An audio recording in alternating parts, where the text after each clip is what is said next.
What's going on, guys? BustUp86 here, Pictionary video, and today I have an album review for you guys. This time I'm going over the latest offering from one of the pioneers of the Swedish death metal scene, of the melodic death metal scene rather, In Flames, with their 14th album, Foregone. This comes out on February 10th of 2023, released on Nuclear Blast Records.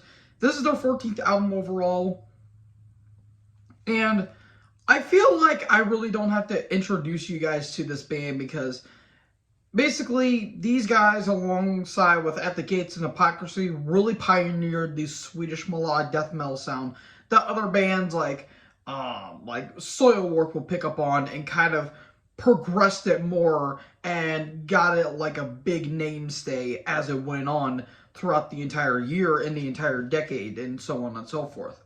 Now, this band has a very, very frustrating history because earlier In Flames is absolute classic. The Jester Race, Horacle, Clayman, Colony, so many classic albums. Hell, even their earlier EPs like Subterranean and Lunar Strain, really damn good EPs.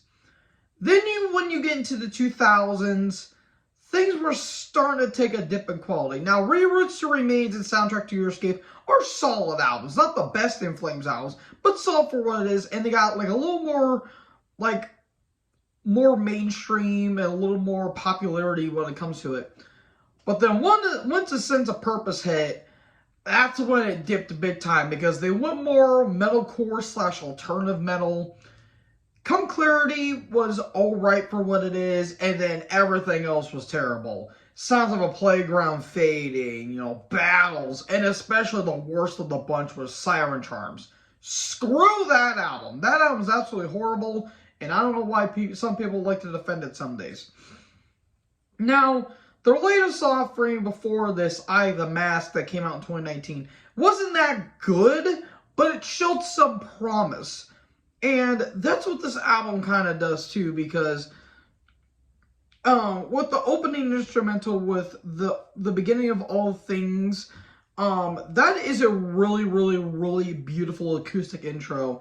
And then it gets right into one of the first singles, State of Slow Decay, which has this very thrashy, more akin to death metal like sound.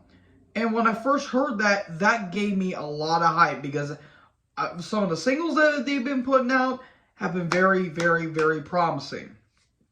And I'll just say right now, all the singles they put out are really damn good. Like, State of Slow Decay is really damn good. Meet Your Makers kind of got like that same energy and vibe to it.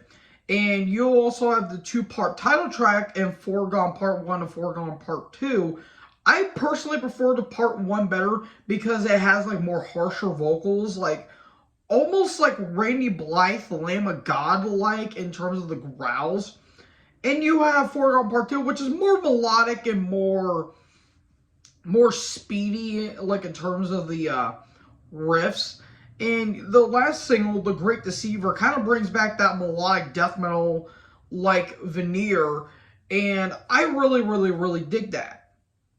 And that's where kind of all the positives in terms of the songs. This album, I don't know how to put it. Like, it feels incomplete. Like, it feels like a mismatch of everything they're trying to do. Like, they want to do melodic death metal, but you also have, like, the more metalcore, alternative metal, like, standouts, I guess you could say. Like, Bleeding Out, it feels like a Breaking Benjamin song. Like, the chorus and the vocals have a very Breaking Benjamin-like structure to it. It does not click.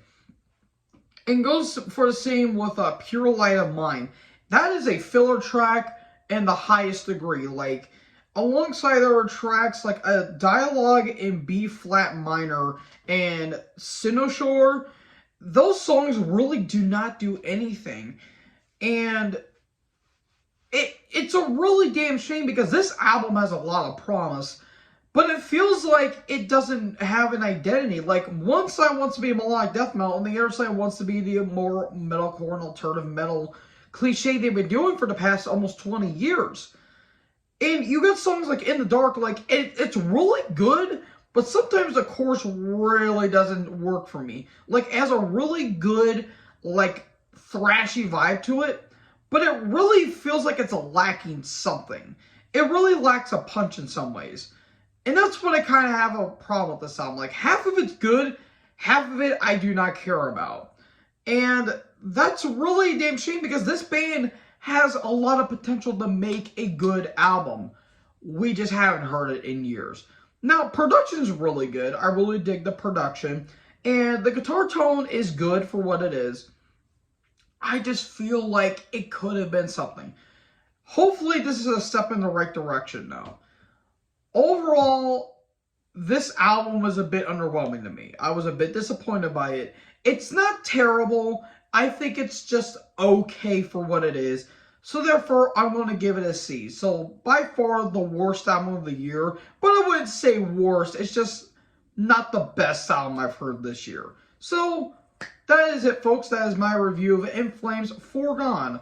Let me know in the comment section below what you guys thought about this album. Make sure you guys leave a like, leave a comment, and tap that big red button that says subscribe, and tap that little bell so that way you'll get notifications when I do upload.